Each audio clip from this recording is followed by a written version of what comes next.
Fazer uma analogia aqui é como gerar um filho, né? Tem termos, às vezes, que são obscuros, confusos. Mas eu sempre fico imaginando, assim, o Gogol pensando assim, ai, como é que vai chamar esse aqui? Ai, vai ser o Kachorovsky.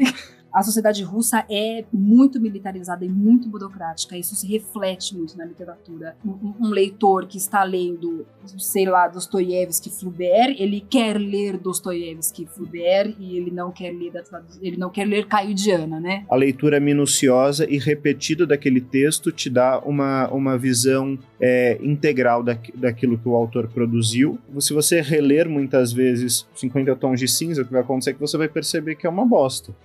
Agora, se você reler 50 vezes Dostoiévski ou Camilo Castelo Branco, você sempre vai perceber mais como o texto é bom. O que faz desse texto ser um clássico, ser uma obra de referência? Olha, eu edito os russos, né? E os russos, assim, tem partes do texto que são muito misóginas. A gente olhar para os autores de maneira crítica também humaniza mais essas pessoas. Olá, bem-vindos, bem-vindas a essa conversa. Meu nome é Diana, eu sou editora aqui pela CLC, eu faço a edição dos livros de literatura russa e hoje eu vou conversar com o Caio, que também é editor aqui pela CLC. Tudo bom, Caio? Olá, tudo bem, Diana? Tudo Prazer bom. estar aqui com você hoje para essa conversa. Prazer todo meu. Caio, a gente vai bater um papo, então, sobre o mundo editorial, sobre o trabalho com os livros. Então, a gente vai fazer aqui um bate-bola, vou falar para você algumas das questões que nos foram enviadas e também vou acrescentando aqui nessa conversa. Caio, como é que você entrou no mercado editorial? Conta um pouquinho da sua trajetória. Então, na verdade, eu sou formado em Direito, né, pela Universidade de São Paulo e, a princípio, eu não trabalhava com literatura, mas eu sempre fui muito ligado a essa área, né. Durante a graduação eu participava de projetos literários na universidade e sempre gostei muito do mundo da literatura em geral,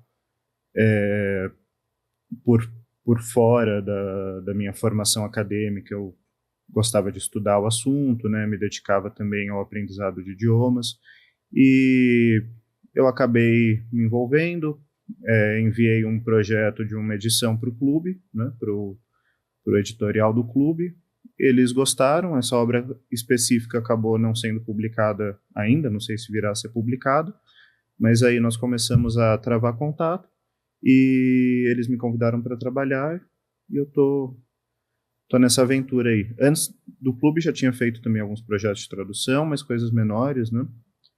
E, enfim, minha grande entrada mesmo foi aqui pelo clube, a partir dessa iniciativa que eu tomei. Legal, legal. E a nossa trajetória é um pouco diferente. Eu sou da área das letras mesmo, me formei em letras pela Universidade de São Paulo, na área do russo. Então, meio que, vamos dizer, era um pouco o lugar que eu queria chegar. Assim, eu já queria atuar no mercado editorial. Eu sempre amei ler, e acho que a gente que trabalha no mercado editorial, a gente trabalha com essa coisa que a gente ama tanto, que é o livro, a literatura. E, assim, fiz mestrado na área, atualmente faço meu doutorado na área do russo, que é a minha especialidade. E, não sei, eu sinto que, assim, entrar no mundo editorial foi uma coisa meio... Aconteceu, mas eu também fui muito ativamente atrás, assim. Então, eu entrei no mercado editorial atuando com revisão, depois passei para outras etapas do fluxo, né, da edição, e agora estou editando. E, assim, é uma delícia, assim, trabalhar com livro. Eu acho que a gente que vê esses bastidores é sempre muito prazeroso ver a coisa se construindo, pegar o texto cru, muitas vezes, no Word, depois ver ele diagramado, ver com as notas, ver com as ilustrações, assim. É algo muito, muito prazeroso e também muito trabalhoso. Ah, sim, com certeza. Mas é um trabalho que se paga, né? Porque quando você realmente desenvolve, como você falou, né, esse amor pelo livro e já tem o gosto pela literatura, tomar parte nesse projeto desde o início, preparar um texto e ver todas as etapas até ter o livro em mãos, realmente vamos fazer uma analogia aqui, é como gerar um filho, né? É parir o bebê, né? Exato. É como dar à luz uma criança, porque você está ali envolvido na criação de algo que se materializa, né, dessa forma, é realmente muito gostoso. Eu, pessoalmente, acho fantástico. Eu pretendia, né, sempre tive vontade disso, desde que eu comecei a me interessar por literatura na adolescência, gostaria de trabalhar com isso, embora tenha seguido para a área do direito, né, que também é uma área que me agrada.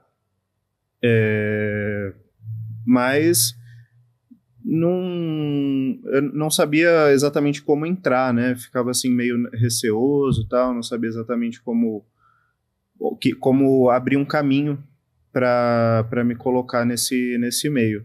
E aí, felizmente, consegui adentrar aí.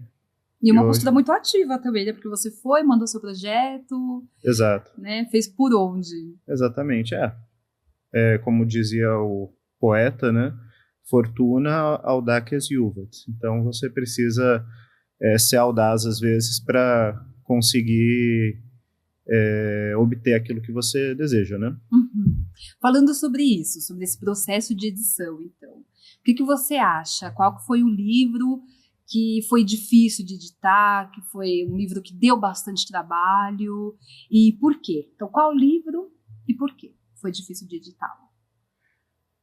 Olha, dos livros do clube, né, que eu editei, o que foi mais trabalhoso de longe foi o Martim Fierro, justamente por ser uma obra poética. Poesia, em geral, é sempre um tipo de texto mais trabalhoso, né? É um desafio. A poesia, ela sempre tem níveis de sentido sobrepostos, você precisa tentar expor isso para o leitor, ou não, né? Muitas vezes tem essa dificuldade também no processo de edição. Uhum. Você escolher aquilo que você deve ou não indicar para o leitor, né? Nós até estávamos comentando um pouco antes da nossa conversa aqui começar. O editor tem que fazer essas escolhas sobre o que ele vai apontar para o leitor, o que ele não vai apontar. E na poesia esse processo ele se dificulta 10 vezes mais. Uhum. Justamente por causa dessas camadas de significado que estão sobrepostas ali. Você fica na dúvida se você vai apontar ou não um jogo de palavras que está sendo feito ali. Será que você aponta isso para o leitor ou não? Uma literação que está conversando com o sentido do texto. Enfim, às vezes é interessante apontar para o leitor apreciar melhor, às vezes não. E nessa obra específica, além de ser um poema longo, né? Uhum. Agora não me lembro exatamente, mas eu acho que eram 7.000 versos, ou coisa assim. Além disso, além de ser um poema longo, enfim, era um poema regionalista, né? Então, tinha um vocabulário próprio ali do Pampa argentino.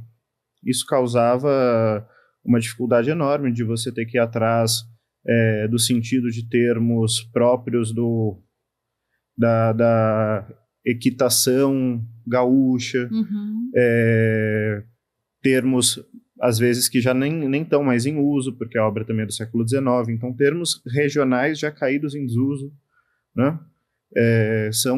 Foi uma obra que deu bastante trabalho, tive que trabalhar bastante para entregar, mas também gostei muito, não só do poema, mas também do universo que ele pinta ali, esse universo do gaúcho, né? Uhum. É uma cultura que eu pessoalmente não conhecia, mas foi muito recompensador por esse lado, porque eu gostei muito do projeto, do resultado final.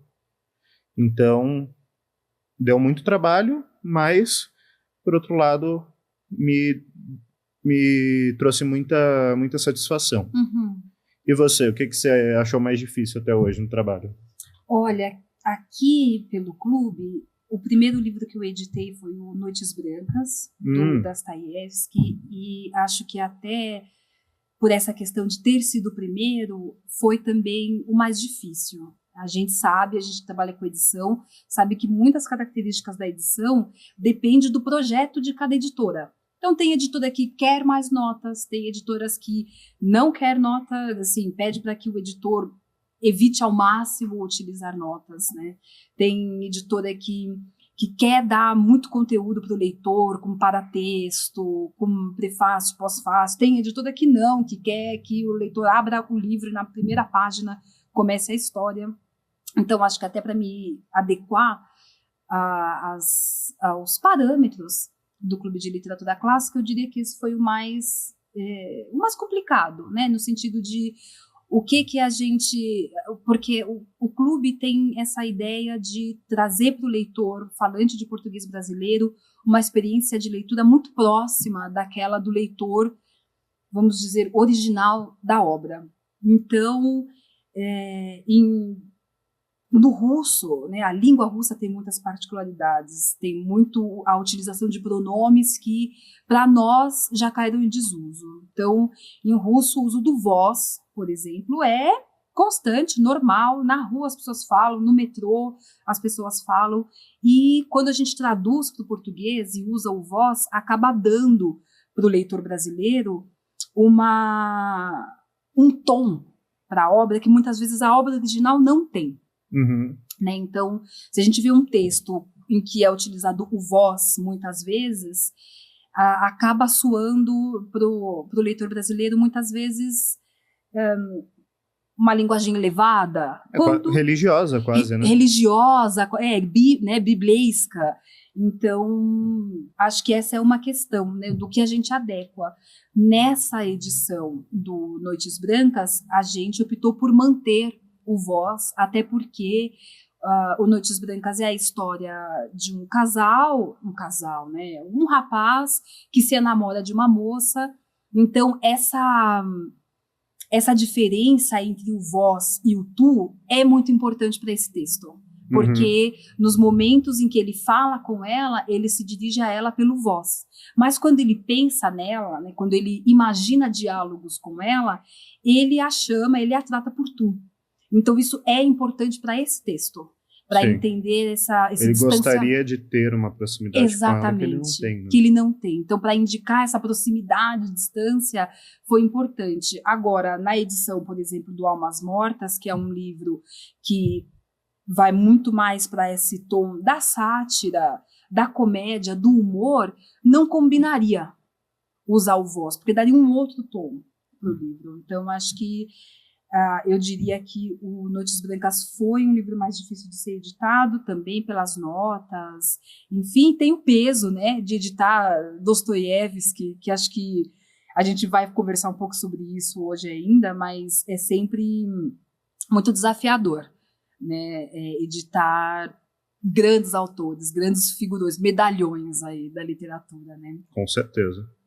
Pensando nesse processo da edição, eu queria saber de você, se você tem alguma curiosidade para contar sobre, sei lá, fontes consultadas, notas de rodapé inusitada, algo que você se lembre de ter sido algo inesperado, assim, quando você estava editando.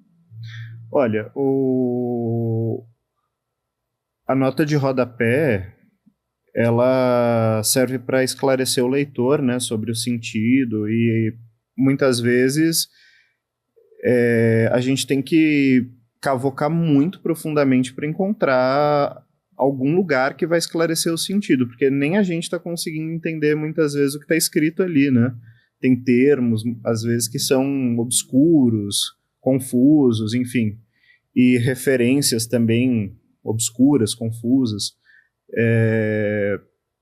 Eu não diria nem que é uma coisa assim muito curiosa, mas talvez inusitada, né? Eu uso muito o Google Books para fazer busca de termos específicos em certos contextos, né? Porque muitas vezes você vê um termo que está sendo usado de uma maneira aparentemente inusitada, num certo contexto, você fala, pô, esse termo não está se encaixando aqui. Então, eu uso o Google Books pela facilidade que ele traz de você restringir a sua busca a documentos de uma certa época e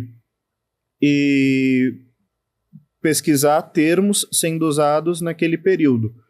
E a parte inusitada disso é você buscar fontes banais. Então você pesquisa assim, documentos oficiais sobre importação e exportação de produtos. Aí você vê lá um termo cana sendo usado num almanaque do comércio. Aí você vê lá, não, mas cana aqui não é cana de açúcar, está sendo usado com o sentido de bambu. Aí você fala, pô, no século XVIII, cana significava bambu, era a mesma coisa que bambu. E aí você vai lá e explica para o leitor, ó, cana não é cana de açúcar, é bambu. Então são fontes muito inusitadas, né? Livros que esses livros que a gente usa como fonte, às vezes, para dar uma explicitação terminológica para o leitor, são muitas vezes obras irrelevantes mesmo, né? Esses almanaques de comércio. Obras que não têm um cunho literário. Não tem cunho literário, documentação Sim. oficial, autos de processo que às vezes foram digitalizados, mas que servem como uma documentação histórica sobre o uso de certos termos, né? Então isso é inusitado, eu acho curioso, né? É um trabalho filológico, de certa forma, né? É verdade. Sobre isso, né, sobre fontes consultadas, notas de rodapé, assim, uma coisa, a gente estava até conversando sobre isso antes, né, que na literatura russa, para alguns, não sempre, mas para alguns autores, a questão do nome das personagens é muito importante, assim, é algo muito relevante. No caso de Gogol, por exemplo, quase todos os nomes são formados a partir de jogos de palavras, da junção de outras palavras. Então, no Almas Mortas, por exemplo, tem o general Koshkaryov, que vem da palavra koshka, que é gato, Sabakevich, que vem da palavra cachorro, que é sabaca. E quando eu traduzo esses nomes, né, e é isso também, aquilo que a gente estava falando, nem sempre é o projeto da editora traduzir. Então, muitas edições a gente olha e vê que só está dado aquele nome e não é dado ao leitor a oportunidade de saber da onde ele vem, como aquele nome é formado. Mas no CLC a gente tem esse cuidado e, principalmente na obra de Gogol, eu fiz as notas, né, de rodapé traduzindo os nomes, mostrando da onde vem. Claro que eu não traduzi os nomes, né, então eu falei Sabakevich vem do termo cachorro, mas eu sempre fico imaginando assim, o Gogol pensando assim, como é que vai chamar esse aqui? Vai ser o Kachorovsky.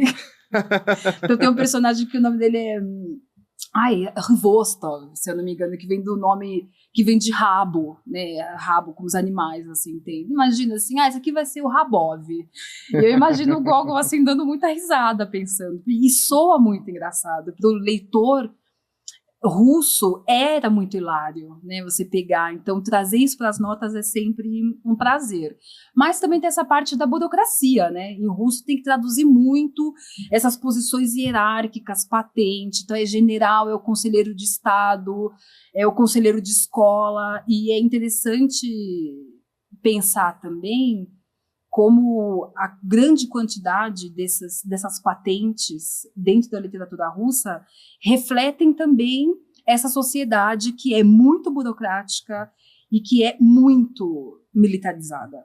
Sim. Acho que até mais do que a sociedade brasileira. Assim, nós temos a burocracia, mas a sociedade russa é muito militarizada e muito burocrática. Isso se reflete muito na literatura. Tanto que são muitos nomes, e tanto faz. Pode ser a literatura russa do século XIX, pode ser a literatura soviética. Assim, tem uma série de patentes, de nomes. Então, assim, a gente lê literatura soviética e é uma porção de fulano foi agraciado com a estrela vermelha de 5º grau. Que, assim, se você não coloca uma nota... Isso é um limbo para o leitor, né? O que é isso? É uma medalha? É uma compensação? É um título? Então, assim, acho que essa é uma curiosidade do processo de edição de livros russos, assim, essa necessidade, e também a gente sempre fica um pouco com essa questão, né, traduz, não traduz, o que é importante traduzir, o que é importante colocar como nota de rodapé, e aí eu vou te colocar uma questão, que é o que você acha dessa relação entre o tradutor e o editor, né, até onde vai a liberdade de cada um desses sujeitos que são essenciais para o processo de edição e publicação de um livro. Olha, eu penso que o tradutor ele entrega, né, uma tradução ao editor, e o editor ele vai fazer um cotejo entre aquilo que o tradutor fez e o original, e ele vai fazer sugestões, né? As sugestões elas vão ser analisadas pelo tradutor, e a decisão ela vai ser conjunta? Não necessariamente, mas a palavra final, ao meu ver, vai ser a do editor. No caso do CLC, geralmente é do editor, né? Uhum. Se o editor tiver um bom conhecimento da língua, que me parece que é necessário, vai ser do editor. O tradutor ele acaba se submetendo a isso, né? Porque o editor ele está trabalhando, ele está imbuído ali com os parâmetros de tradução que a editora exige, né? Com que ela trabalha. Então o tradutor ele fica um pouco, não sei se é a melhor expressão, mas ele fica um pouco de mãos atadas nesse caso. Uhum. Claro que a relação tem que ser respeitosa, né? Você não vai desfazer o que o tradutor fez como um todo e evitar fazer alterações desnecessárias, tudo. Mas o editor ele tem que justamente servir como que palavra que eu poderia usar? Ele vai aplicar os parâmetros esperados essa diretriz, né? Exato, ele vai aplicar essa diretriz ao texto todo, uniformizar o texto conforme aquilo que a editora espera, né? Então, ele acaba tendo nesses detalhes a palavra final, que não vai descaracterizar a voz do tradutor, que inevitavelmente vai estar presente ali, né? Não tem como dizer que a tradução é apenas a voz do autor, isso daí seria uma fantasia. Já está ultrapassada, né, essa ideia, né? Fantasia, não tem como. Tem a voz do autor sendo, vamos dizer, repetida pela voz do tradutor ali. Mas, é claro, o editor está sempre querendo dar a feição esperada, né, à obra. Sempre com respeito e evitando fazer alterações arbitrárias, desnecessárias, enfim. Prezando... O critério principal é a fidelidade, né, ao texto, ao original. Pelo menos é assim que eu trabalho, né? Eu concordo com você, Caio. Acho que quando a gente compreende, né, qual é o processo de tradução, qual é também o projeto de tradução. Acho que isso que você colocou, né, que o editor acaba sendo um pouco esse leme que vai levando, né, o livro para que ele fique de acordo com o projeto de tradução e de edição de cada editora. Eu lembro quando eu estava na faculdade e no bacharel, né, ainda estou na universidade, né, esse lugar que a gente entra e não sai, parece, né?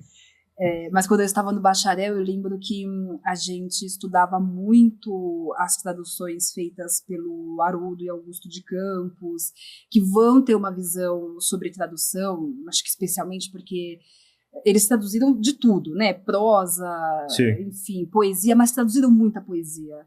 E acho que na poesia essa questão fica muito evidente, né, da tradução, da liberdade, dos limites da tradução. Então, tem um caso muito famoso de uma das traduções, agora não me lembro se foi do Haroldo ou se foi do Augusto de Campos, mas de um poeta alemão, em que no texto principal, né, no texto original, na poesia, se eu não me engano, o poeta usa o nome de uma ave, que eu não lembro se é cotovia, algo assim, mas é uma palavra que é muito difícil de rimar em alemão. E quando o tradutor, Augusto ou Haroldo, infelizmente não me lembro qual dos dois, mas foi traduzir, ele substituiu o nome da ave não pelo nome de outra ave, ele substituiu por um outro animal, ele substituiu o nome da ave, que era, sei lá, cotovia, por texugo, porque ele percebeu que a chave da tradução daquele poema era exatamente a dificuldade em rimar aquele termo com o que viria logo depois. Então ele usa a palavra texugo, porque ele vai dizer que também é uma palavra muito difícil de ser rimada, né? Com o que você vai rimar texugo? E aí ele rima com o texugo está sentado no refúgio. Só que gera toda uma questão, porque no poema original a ave estava sentada, sei lá, numa pedra num lago, né? E aí você coloca um texugo no refúgio, no meio do lixo, né? Você mudou totalmente a ambiência do poema. Mas essa é uma discussão muito interessante exatamente sobre isso, né? Acho que os limites também do que a gente edita, do que a gente traduz, vai muito em direção do nosso entendimento sobre o texto e do que é relevante. Então, muitas vezes, em poesia, por exemplo, se o relevante é a métrica, muitas vezes o tradutor sacrifica um pouco o sentido para conseguir emular aquela métrica. Né? E é um jogo mesmo. E a gente sempre ganha e sempre perde. Né? Então, acho que é como você disse, a gente precisa ter em vista o referencial, que é o texto original, porque um leitor que está lendo, sei lá, Dostoiévski, Flaubert, ele quer ler Dostoiévski, Flaubert, e ele não quer ler Caio Diana, né? Ele quer ler Dostoiévski ou Flaubert, mas realmente a gente acaba, quanto mais a gente entende a obra, a gente acaba também entendendo melhor esses limites, né, de até onde a gente vai. Sim. Na poesia, a dificuldade da poesia, eu pessoalmente não acredito na possibilidade de tradução propriamente dita, né? Não sei que você vá sacrificar justamente o aspecto poético.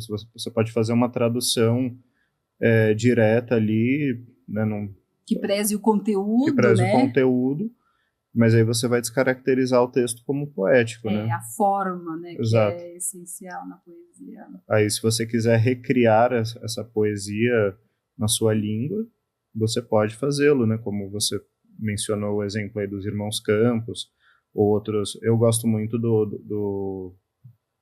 das traduções que o Guilherme de Almeida fez de Baudelaire, acho fantásticos. Inclusive o clube, né, acabou de publicar Baudelaire. Para mim são exemplos de você recriar, né? Transcriar, né, usando a própria teoria dos campos. Estava me fugindo esse termo. A poesia em outro idioma. Mas enfim. Caio, falando então de edição, de livro, tem algum livro que você sonha em editar, gostaria muito de editar, e tem algum livro que você nunca gostaria de editar? Pô, esse título, não gostaria de trabalhar com ele. O livro que eu sonhava em editar eram As Flores do Mal, né? Mas eu não caiu comigo, infelizmente. É uma obra que eu já li, reli. Para mim foi a minha porta de entrada para drogas mais pesadas. Não, foi minha porta de entrada para a língua francesa. Né? Eu comecei a aprender francês para ler Baudelaire. Olha só. No original, porque eu conheci esse autor, eu falei, porra, preciso ler esse cara. Quando eu estava com meus 16 anos, por aí. E sempre adorei As Flores do Mal, já li muitas vezes, decorei vários poemas, tudo. E era uma obra que eu sonhava em editar algum dia, né? Talvez, quem sabe, um dia traduzi-la. Mas, enfim, agora já passou, né? Ou não, né? Os clássicos, é isso. Sempre, cada edição só enriquece, né, o livro. Não, Então, é verdade. Isso mesmo. Então, é uma obra que eu amo. E um que você não pegaria? O que eu não pegaria... eu acho que eu não pegaria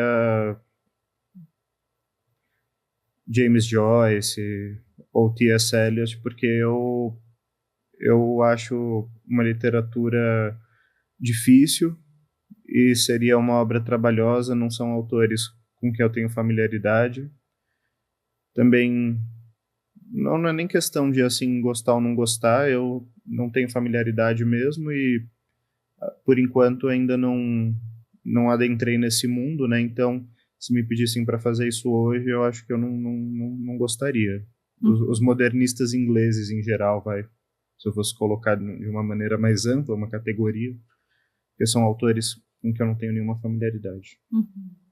Eu concordo com você. Quando eu penso assim em livros que eu não gostaria de pegar, eu não tenho muito na minha cabeça assim autores específicos, mas eu não gostaria de editar livros ou autores dos quais eu não soubesse nada a respeito. Porque é isso, a gente sabe que não faria um trabalho bacana, né? Sim, exato. É muito bacana que dentro do CLC haja essa preocupação de pegar editores, de contar com o trabalho de editores que não só conheçam o processo de edição, mas conheçam as obras, as escolas literárias, a literatura daquele país ou produzida naquele idioma, porque isso faz muita diferença, né, para a gente entender o que é relevante, o que a gente precisa fazer saltar aos olhos do leitor, para que ele adentre, né, as características da obra. Não, isso é essencial, porque quando você lê uma obra sem ter essa familiaridade, as referências daquele diálogo que o autor está travando ali com o contexto literário, cultural dele, vão passar desapercebidas. E para um leitor familiarizado, essas referências são naturais. Isso daí se dá de uma maneira suave, tranquila, e ele consegue fazer um bom trabalho. Agora, sem esse conhecimento já interiorizado, fica muito difícil, o trabalho não rende, não anda. Realmente é o tipo de trabalho que não vale a pena. É verdade.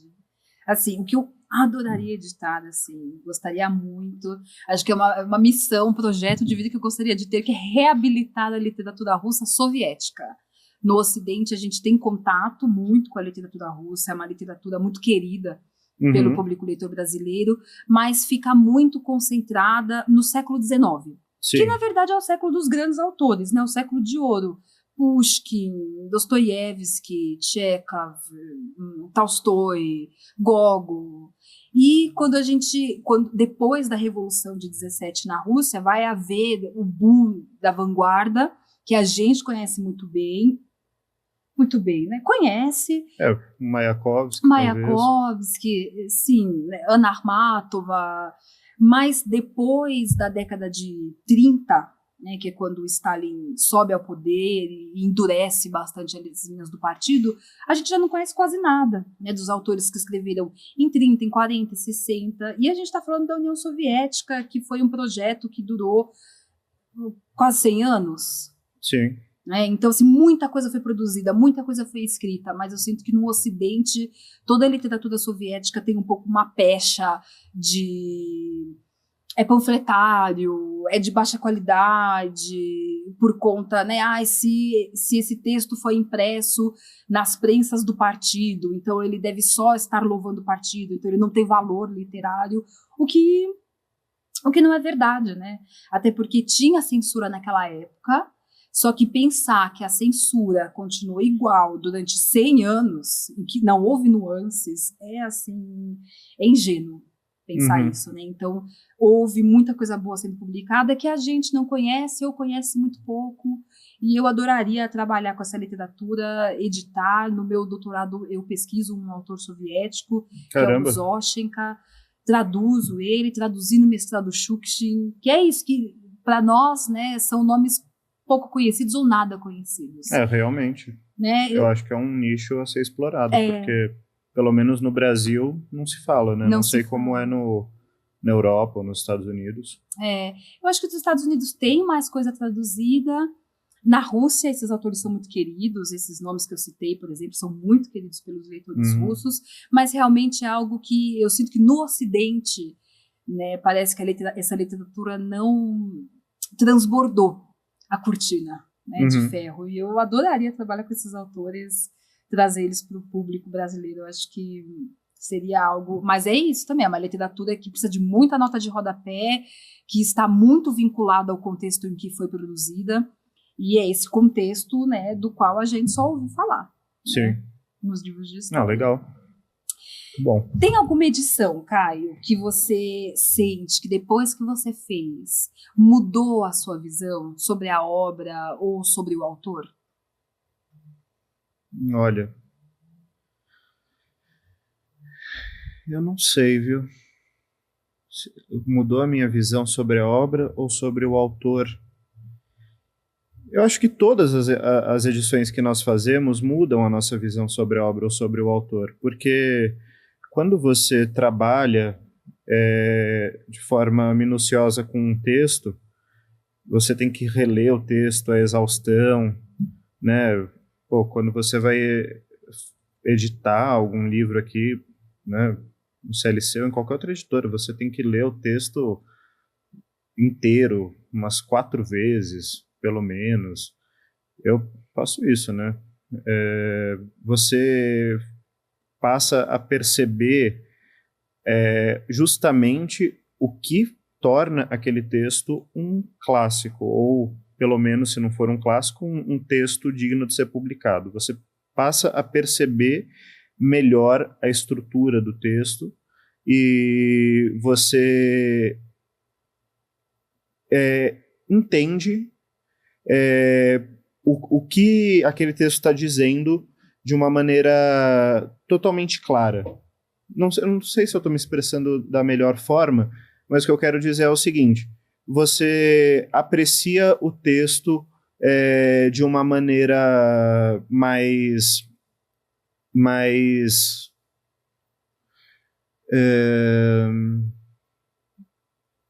não seria honesta. Você consegue apreciar verdadeiramente o texto. A leitura minuciosa e repetida daquele texto te dá uma visão integral daquilo que o autor produziu, e com isso você realmente sai mudado daquela leitura. Pelo menos a sua visão a respeito da obra e do autor mudam. Trabalhando com obras clássicas especificamente, você percebe justamente a qualidade que diferencia aquela obra de uma literatura comum. Porque com uma literatura comum, se você reler muitas vezes, sei lá, 50 tons de cinza, o que vai acontecer é que você vai perceber que é uma bosta.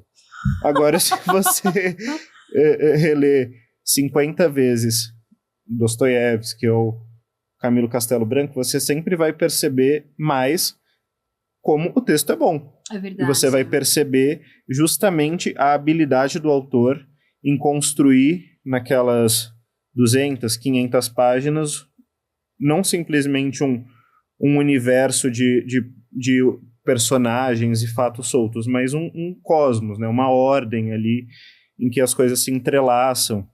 Enfim, para mim sempre muda, eu sempre me impressiono ao editar uma obra com a capacidade de criação dos autores com que eu trabalho. Nesse sentido, sim, eu sempre saio impressionado do trabalho literário. Eu acho uma coisa interessante, durante, né, a União Soviética, nesse boom da vanguarda, surgiram os formalistas russos. E eles criam esse termo, essa palavra, conceito, que é literaturnas, que é a literariedade. Né? Então, o que há no texto literário que faz com que ele seja, de fato, literário. Né? Acho que essa é uma questão, principalmente quando a gente começa a ler literatura, que a gente se pergunta, né, por que faz desse texto ser um clássico, ser uma obra de referência. E uma das coisas que Jacobson, né, Roman Jacobson, que a gente chama de Jacobson, eu nem sei mais como é que fala o nome dele latinizado, acho que é Roman Jacobson.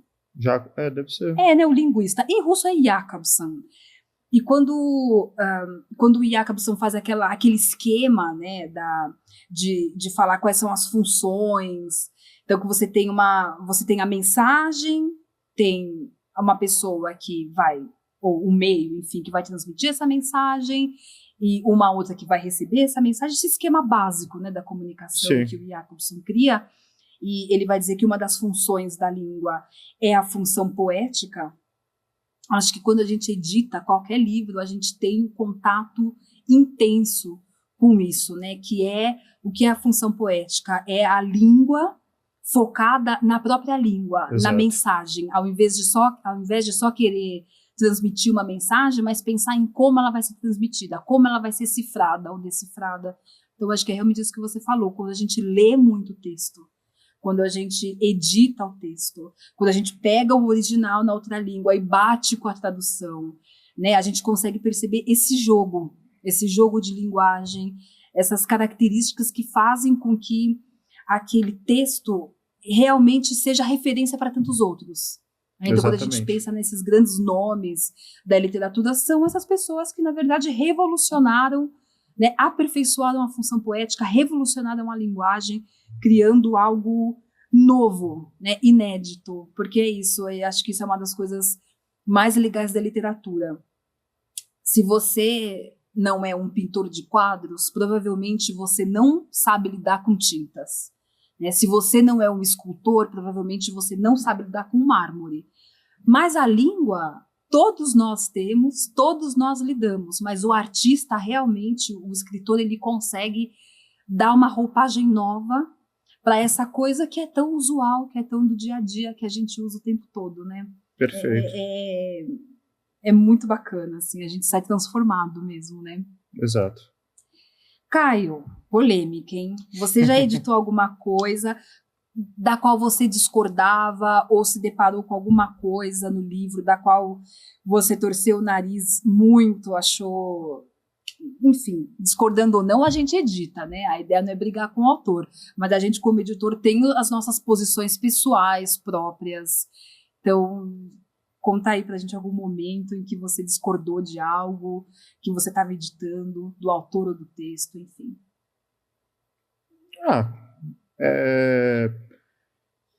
Eu já me deparei com isso, claro, editando o livreto do Martin Fierro. Eu achei o autor um pouco anticlericalista demais, né? Eu pessoalmente sou católico, mas eu também, né, acho que cada um tem o direito de se expressar, né? Então, vou me incomodar. O texto é bom por si, né? Então, não me incomodei com o fato dele estar se expressando e também, né, a crítica é bem humorada, enfim. Uhum.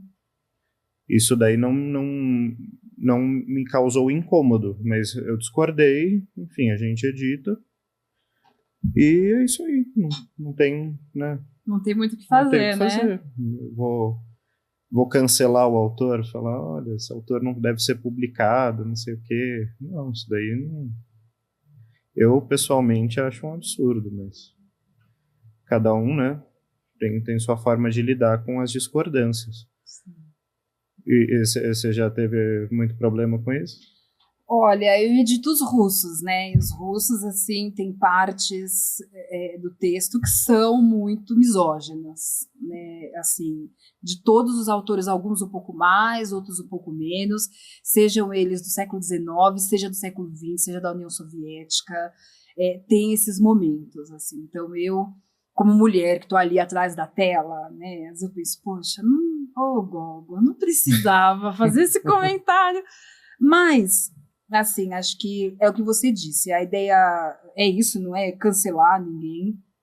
Acho que essas pessoas são também produtos de sua época, né? Sim. E isso também ajuda a gente a ter uma visão crítica, né? Acho que hoje em dia, com essa cultura do cancelamento, acho que muita coisa eu discordo, acho que muita gente não tem que ser cancelado, mas eu também acho que a gente olhar para os autores de maneira crítica também humaniza mais essas pessoas, né? Os autores, por mais consagrados que eles sejam, por mais referência que eles sejam, eles são pessoas que tinham visões equivocadas, né, que Sim. deixaram essas marcas na literatura, que expressam uma época, né? Pô, hoje em dia a gente tem toda uma discussão na literatura brasileira sobre o Monteiro Lobato, por exemplo, né, o quanto esse autor, o que a gente deve levar em consideração ou não. Né, a discussão em torno do Presidente Negro, né? Uhum. E Monteiro Lobato, né, é um autor que eu gosto muito dos contos dele, né? Do Urupês, por exemplo. Uhum. Mas o Presidente Negro é um livro que os Estados Unidos da segregação se recusaram a publicar, né? Então você... Socorro, imagina, né? Você vê o nível, né? Então, de fato, né, é um ser humano que pode ter ideias extremamente complicadas. E que não dá para a gente ler assim. É isso, né? Nem tudo a gente lê com um filtro, né? A gente entende que, sim, é uma pessoa genial, um grande escritor, mas que, nesse aspecto, ainda tinha um pensamento retrógrado ou que só refletia o quão retrógrada era a sociedade em que eles viviam. Mas sempre tem, né, esses momentos, assim, e principalmente, acho que quando são autores consagrados, a gente se sente ainda mais na parede um pouco, né, do que a gente edita, do que a gente pode alterar. E essa é a próxima questão que nos enviaram, que eu queria perguntar para ti, que é o peso de lidar com autores que são consagrados, que são, e assim, no clube de literatura clássica é só com eles que a gente lida, né? Só com medalhões da literatura. Então eu queria que você comentasse um pouco como é para você lidar com o peso desses grandes autores, de editar um autor que tem já um grande nome. Eu adoro, né? Para mim, eu confesso que eu não sinto o peso de lidar com um grande autor, a não ser que você esteja traduzindo, né? Uhum. A tradução tem um peso maior, porque aí, ao meu ver, você pode efetivamente trair aquele autor. Matar o autor, matar, né? Dependendo da tradução, você mata o autor. Você pode destruir a mensagem daquele autor com alguma coisa que você faça. Mas o processo de edição é sempre muito gostoso, porque eu acho que justamente, pelo menos a missão que eu vejo, né, o clube fazendo, e que poucas editoras fazem aqui no Brasil, é você justamente pegar esses autores e não rebaixá-los, mas justamente pegar esse peso deles e tornar suportável para o público, né? Uhum. Com edições que facilitem a compreensão sem rebaixar a qualidade. Uhum. Então você não está fazendo uma adaptação, né? Você não está pegando Crime e Castigo e diminuindo de 600 páginas para 150. Ai, gente, quero estar comentando isso, porque eu tenho um amigo muito querido, que eu espero que ouça depois da nossa conversa. E aí ele falou assim pra mim: ai, amiga, eu comprei um livro do Dostoiévski, comprei o Crime e Castigo. Eu falei: poxa, que legal, que bacana, né? Eu falei: nossa, mas é um calhamaço, né? Você vai ler ele? Não, tem 150 páginas. Eu falei: amigo, você não comprou o Crime e Castigo, você comprou uma adaptação, e realmente era, assim, né? Então, mas aí é outro projeto, né, de tradução, mas realmente acabou, né, com Dostoiévski. Não. Matou. A vítima lá foi o próprio Dostoiévski. Mas, enfim. Você está tornando esse peso suportável, né? Então, para mim, o projeto do clube é esse, né? Você pegar o peso dos clássicos e colocá-lo no ombro do público para o público conseguir carregar. Desmistificar um pouco, né, também essa coisa de que a literatura clássica é inacessível. Então, para mim, eu não sinto como um peso, assim, né? Nossa, pelo menos no trabalho, como eu falei, de edição. O trabalho de tradução realmente dá um pouco mais de medo, porque às vezes você fala, puta, se eu fizer uma cagada aqui, vai ficar para sempre isso daí impresso. Impresso, é. Aí daqui 50 anos alguém vai ler, vai rir do tradutor que se equivocou nisso. Mas eu vejo com muita leveza, assim. Eu acho muito gostoso, justamente por essa vocação de tornar a boa literatura acessível. Uhum. Eu acho... É o que você falou, é um prazer, né? É uma honra a gente trabalhar com grandes autores, é sempre algo... que no final a gente se sente super orgulhoso, né? De falar, poxa, eu editei Dostoiévski, eu editei Camilo Castelo Branco, assim. Acho que é sempre um prazer, mas dá um pouco de receio, né? Acho que quando a gente começa, a gente faz essa autocrítica, né? De, poxa, eu sou capaz, eu tenho as ferramentas, o conhecimento para lidar com esse texto. Talvez nesse sentido, você colocando assim, agora me vem... dependendo da dificuldade do texto, realmente pode vir isso, né? Ainda mais se for um texto de literatura estrangeira ou literatura em outra língua, né? Mesmo que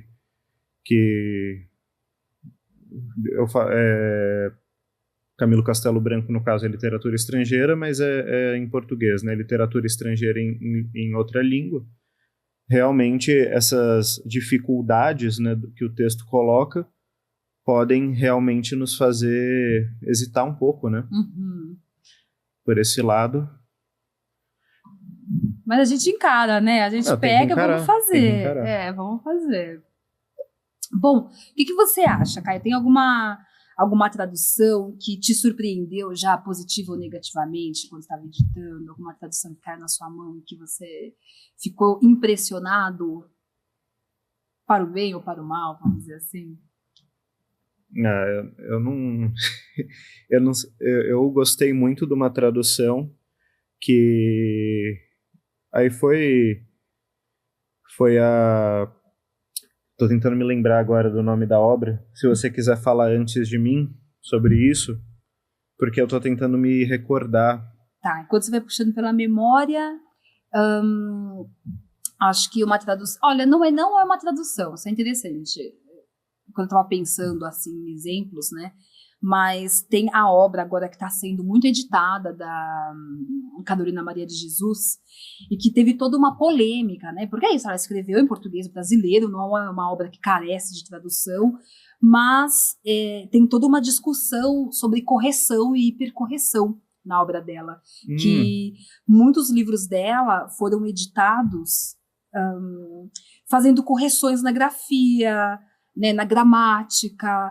Então aparecia assim no manuscrito esquece, escrito com cedilha. Então havia essa correção.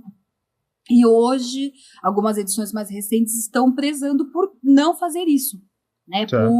Por manter essa questão da grafia, da agramaticidade, né, das fugas do português formal, gramatical, enfim, da norma culta, até como um traço também que fala sobre a autora, a vivência da autora, né? Isso é uma coisa que é muito polêmica, porque por um lado tem pessoas que apoiam, que falam, não, eu acho que isso tem que ser mantido mesmo, e os últimos textos que eu li das edições mais recentes manteve, e eu senti que foi uma experiência outra de leitura, olhar para aquilo, acho que deixa o texto muito mais conectado a quem produziu esse enunciado, né, a autora, mas também tem pessoas que vão falar, poxa, mas a gente não corrige Machado de Assis? Né? Por que a gente não corrige, então, o que ela disse? Será que a gente quer deixar a autora com essa pecha de, é uma autora, uma escritora que veio da favela? Então, exotizar, né, de alguma forma. E eu acho as duas discussões muito válidas, de fato, assim, que colocam essa questão da edição dentro do campo da literatura nacional não traduzida, né, deixar isso muito manifesto, como realmente a maneira com a qual a gente lida com o texto altera a percepção do leitor e altera a crítica que esse texto recebe, altera o status do escritor, é uma coisa muito, muito viva, né, quando a gente fala de edição. Você lembrou o nome do livro, Caio? Uma coisa, a pergunta se refere a qualquer tradução. A qualquer tradução, não necessariamente uma que você tenha editado. Não que eu tenha editado, tá. Olha, a tradução que eu mais gostei de ler até hoje foram justamente as Flores das Flores do Mal, que são as traduções que o Guilherme de Almeida fez de alguns poemas do Baudelaire, que a 34 publicou, e ele tem depois, ele explicando quais critérios ele usou para fazer as traduções, né? Ele anotou, enfim, ele explicita qual foi o processo dele para traduzir cada um dos poemas. É um livrinho curto, né? Poucos poemas que ele traduziu só os favoritos dele, e coincidentemente alguns são os meus favoritos também. Para mim é a melhor tradução que eu já li. Eu adoro, né? Como eu falei, é um dos meus poetas preferidos, né? Baudelaire talvez não seja o meu preferido. Meu preferido é Manuel Bandeira, mas essa tradução para mim é fora de série. Eu adoro. Então, para mim é a melhor com que eu já me deparei. Assim, posso, né? A pergunta me pegou um pouco assim de surpresa, mas o que me vem na cabeça agora é isso. Nossa, coisa de tradução, né? Aqui é uma experiência pessoal minha. Teve uma época momentos tenros da minha vida em que eu estava na graduação e eu comecei a traduzir. E aí eu peguei um trabalho, um freela, assim, com uma moça que era de uma universidade, acho que do Amazonas. E aí, assim, ela falou, eu preciso de alguém que traduza um relatório, como se fosse um relatório científico que foi produzido na União Soviética, no Cáucaso, sobre Nossa, mas essa era muito específico, só que eu nunca mais esqueci esse texto, que se chamava Lucília bufonívora, a mosca transmissora de míase. E assim, eu falei, nossa, né, que texto que é esse? E aí era um texto que falava do aparecimento de sapos com míase no Cáucaso. O que é míase? Míase é quando essa mosca, Lucília bufonívora, coloca ovinhos de larvas no sapo e eles ficam vivendo no sapo, assim. E a gente sabe que para traduzir a gente precisa pesquisar muito, né? Então eu falei, nossa, eu preciso entender do que eu estou falando. E aí eu fui no Google Imagens, né? Grande erro. E aí eu vi a imagem dos sapos com as larvas. Meu Deus, eu lembro que quando eu acabei de traduzir, eu fiquei uma semana sonhando. Mandei uma mensagem para a moça, falei, os sapos na Amazônia estão bem, sabe? Tá tudo bem com eles, assim. Que a gente fica muito mexido, né? E eu não esqueci até hoje. Gente, a mosca que transmite míase se chama Lucília bufonívora. E ela chegou no Cáucaso, pelo visto. E ela chegou no Cáucaso, durante a União Soviética, assim, isso é uma curiosidade, mas é uma coisa que me deixou muito mexida, e é o que você falou, né, a gente, quando traduz, quando edita, é um contato tão intenso com o texto, e você lê, relê, fica lendo e relendo. E eu sou super mole, sou uma pessoa mole, eu leio as coisas e eu lembro quando eu estava lendo a Madame Bovary, tem uma cena que o marido dela, acho que serra a perna, faz uma amputação. Sim, ele amputa. Nossa, mas eu tava no metrô, minha pressão caiu na hora. Eu saí do vagão, eu tava no Brás, assim, eu saí para sentar. Porque a minha imaginação é muito... Ela pinta muito, as tintas são muito fortes. E eu fiquei muito impressionada, assim. Então, é uma delícia. Traduzir é uma delícia, editar é uma delícia, mas a gente fica realmente mexido, assim, né? E aí eu queria te perguntar sobre o processo de edição. Na sua trajetória profissional, você já teve situações em que você pensou em facilitar mais um texto ou manter a complexidade do texto? Eu sempre tenho um pouco a tentação de facilitar, né? Eu diria que é a minha tendência natural, mas eu reprimo. Eu não vou me lembrar agora assim de ocasiões concretas, tal, mas é o primeiro impulso. Mas aí eu falo, não posso subestimar o leitor, né? Então, sempre, sempre, traduzindo qualquer coisinha, editando. O primeiro impulso é facilitar, e depois vem o superego falando, não facilita. Pare com Pare isso. com Deixa isso. o texto assim. Deixa o leitor se pensar, virar, né? Não subestime o leitor. Eu sou contra ter uma atitude assim, né, paternalista com o leitor, né, porque é até um pouco, não sei, um pouco de soberba você achar que você é mais inteligente que o leitor, né? O leitor pode ser muito mais inteligente que você. Só porque você está editando o texto, você não é mais inteligente que o leitor. Então não tem por que você facilitar.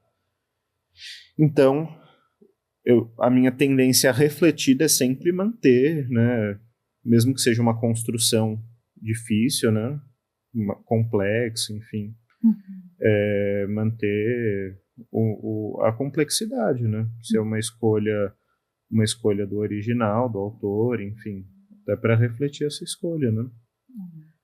Eu lembro que agora não lembro se foi durante meu mestrado ou se foi durante a graduação. Eu traduzi um texto de um autor chamado Gertzen, Alexander Gertzen. A gente fala Herzen, se eu não me engano, porque tem uma coisa, né, quando translitera assim, do russo para o latim, que algumas letras ficam trocadas, né? Então, o que em russo é G, e em português a gente traduz como H. A gente coloca H, translitera como H, aliás. E é sempre assim, e o contrário também vale, né? Então, na Rússia, Harry Potter é Harry Potter, porque o H latino vira o G russo. Então, assim, os russos falam Harry Potter, é até engraçado. Mas eu lembro que eu estava traduzindo Gertzen, e era um texto filosófico, se chamava Diletantismo na Ciência, e tinham várias passagens em que o Gertzen fazia citações de outros autores consagrados, mas fazia a citação na língua original. Então, o filósofo era italiano, ele fazia a citação em italiano, no meio do texto em russo. O filósofo, ou o autor era francês, ele fazia em francês. Era alemão, ele fazia em alemão. Direto, sem nota de rodapé, sem tradução, sem nada. E aí, quando eu fui traduzir, eu pensei, não, muito ruim para o leitor, né? Eu vou partir do pressuposto de que o leitor, ele sabe falar alemão, italiano, enfim, né, francês. E aí eu lembro que, na época, eu traduzi. E depois, quando eu fui revisitar esse texto, né, não é um texto que eu publiquei, eu traduzi dentro da universidade, mas quando eu fui revisitar esse texto, eu entendendo mais sobre o autor e sobre a época, eu percebi que eu tinha cometido um erro, porque na minha ânsia de facilitar para o leitor, eu ignorei algo que era a própria intenção do autor, ou seja, para quem que o Gertzen estava escrevendo. Ele citou tudo, né, no original, porque ele estava escrevendo para um público muito seleto da Rússia, de intelectuais que falavam esses idiomas. Então, ter feito isso acabou encobrindo um pouco esse aspecto histórico do próprio texto.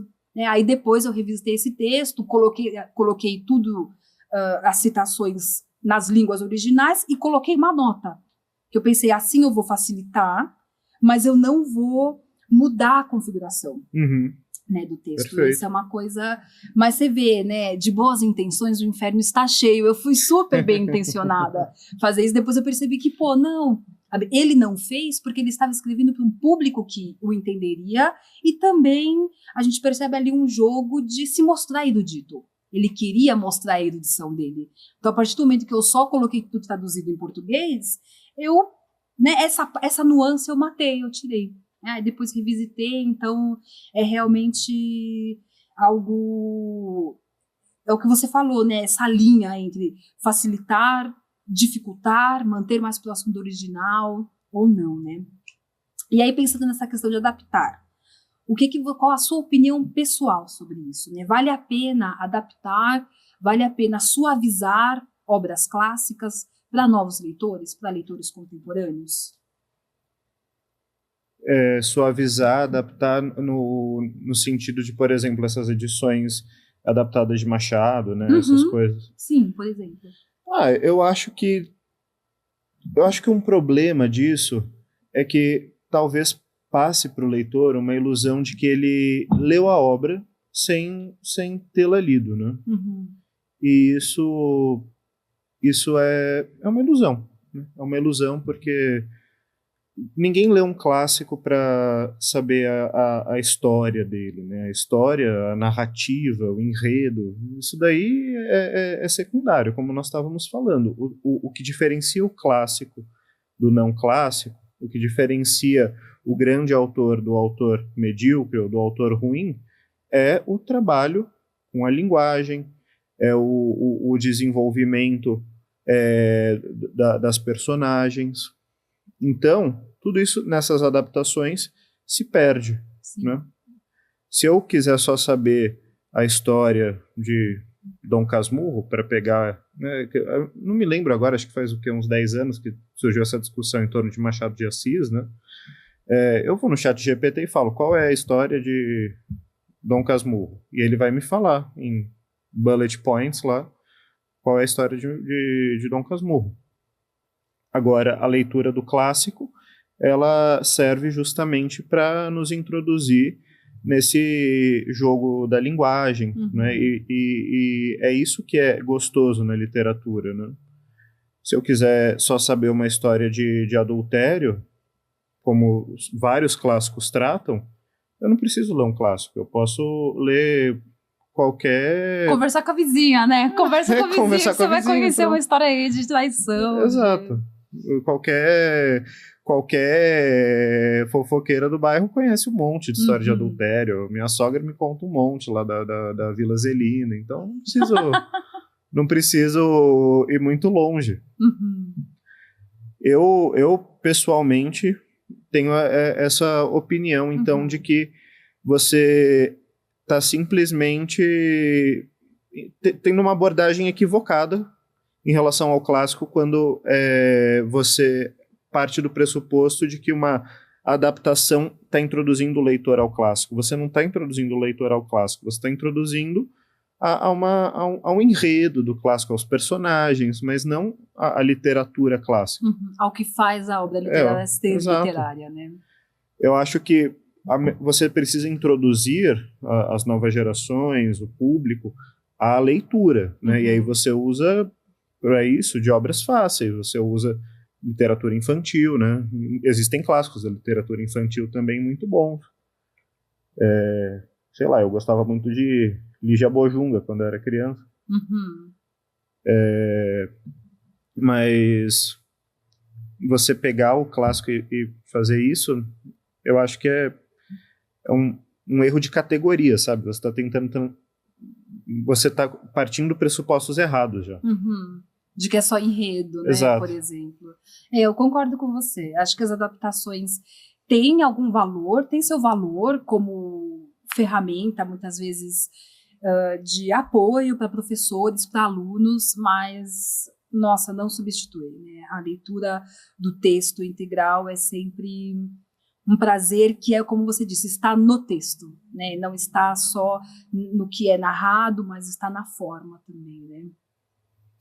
Bom, a gente vai finalizar com uma pergunta, então, que vai fugir um pouco do seu... Literalmente, não é sobre trabalho, mas sobre quando você não está trabalhando. O que você gosta de ler quando você não está trabalhando aí com os clássicos da literatura?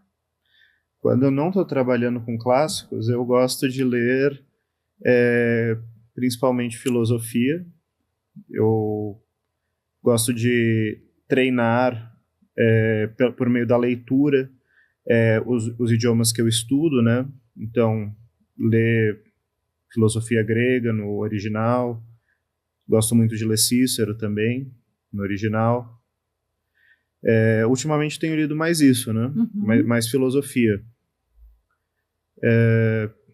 Literatura não clássica, então autores mais contemporâneos. Que talvez, quem sabe, virem clássicos, né? Daqui a alguns anos. A gente faz as nossas apostas no que pode ser clássico ou não, né?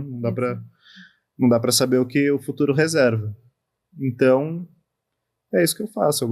Eu tô sempre lendo alguma coisa, né? Isso é o fato. A minha mulher, ela fala que nosso apartamento vai despencar, porque O meu escritório tá com tanto livro já que vai arrebentar a laje.